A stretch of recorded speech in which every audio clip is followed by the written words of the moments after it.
Hello there, amazing amigos. Welcome to API Skills, and my name is Prithviraj, and you know who I am. If not, you can see over here. And today in this video, we are going to discuss about. Wait a second. I think there is no need to discuss. By seeing the title itself, I think you had quite a good idea about that. I'm going to discuss more about introvert and extrovert behavior and how it affects our daily life. So let's get on with our video.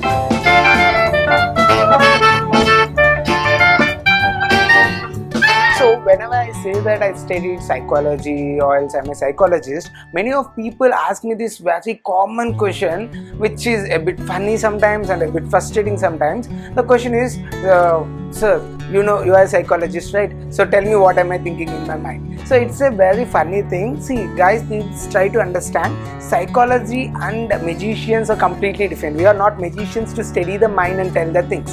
Okay, so basically psychology means it is about study of self and the study of behavior. Okay, and now let me tell you what is this introvert behavior and extrovert behavior. Most of you know about this introvert and extroverts. Many people think that introverts are like to themselves, alone, isolated. They don't like people, they don't like mingling with people. There are many more examples for that, and few people consider this introversion as a disease as well. But please, introversion is not a disease. It is just a personality trait like extrovert. And there is a study, 2012 study by Randy Burkhardt from Harvard University, saying that it is a genetical thing, and the people who are having thick and strong gray matter will have introversion behavior, and the people who are having thin and light gray matter, they will have extroversion behavior. Okay, and let's get on with that. So let us see what is introversion, what is extroversion. It seems like we went a bit technical, saying grey matter and all this stuff, but basically because of this grey matter there would be a slight personality changes. Those personality changes, for example, as I said, the grey matter is thick and strong in introverts.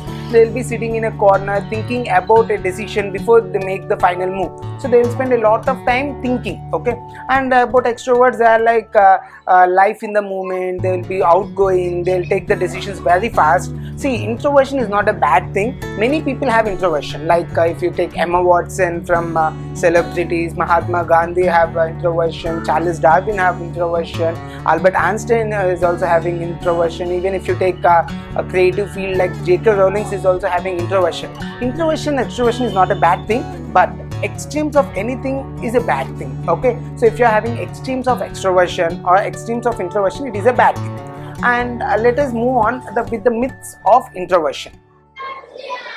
Let us see the most common myth that we know about introverts, that we speak about introverts. People say that introverts are too nerdy. No, it's not right. Introverts might be knowledgeable, but all the introverts are not nerdy. It might be extroverts also. Extroverts, it depends on the personality. Don't think that introvert is nerdy, extrovert is dumb, etc. of that sort.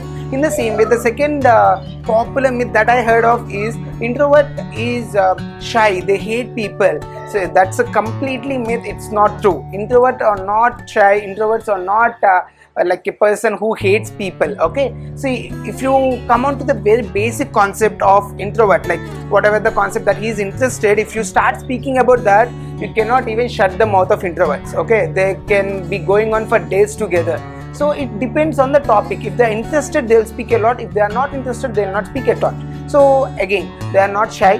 They don't hate people. They hate noisy positions, or else they hate clubs, pubs, or else the crowded places. That's it. That's their personality. And I have heard one more myth saying that introverts don't know how to enjoy life. They don't enjoy life. They don't relax. See, they don't relax like an extrovert. Okay, so if you see introverts like beaches, alone places, isolated places like mountains, forests, they like them a lot, but they don't like the crowded places. That's it. So that's their personality. And even if you observe, there are like measures of therapies or else a test where we can get to know what is the extreme of introversion or extroversion. The best top two tests that I can say out of my knowledge is the Big Five factor, which is one of the best tests to say how much of introversion or extroversion a person is possessing. Also, you can take personality trait test as well. which says about the introversion and the extroversion as a out result, I can say. With these two scales we can say what is the extremes of introversion and extroversion. And there are few therapies as well, like cognitive behavior therapy is one of the most used therapy in present days for introversion people to become more open and to increase their social skills. So let us move on with the next part. In the sections, in the placement trainings, whenever I go, most of my students ask me these questions. Sir, like I'm an introvert, I'm having shy, I'm having stage fear, what am I supposed to do, how to get a job, can I get a job, etc of this sort. So don't feel bad whether you are introvert or extrovert, it is your personality, that's it. And for the question, you are supposed to be an extrovert in few conditions, because to get a job you need to speak, right? If you are going and sitting over there, no one will see your face and give you a job. So you are supposed to be ambivert sometimes. And in recent days, cognitive behavior therapy or Big Five factor might seem too technical and it is too out of reach for us. I have observed one effect which is called as chameleon effect.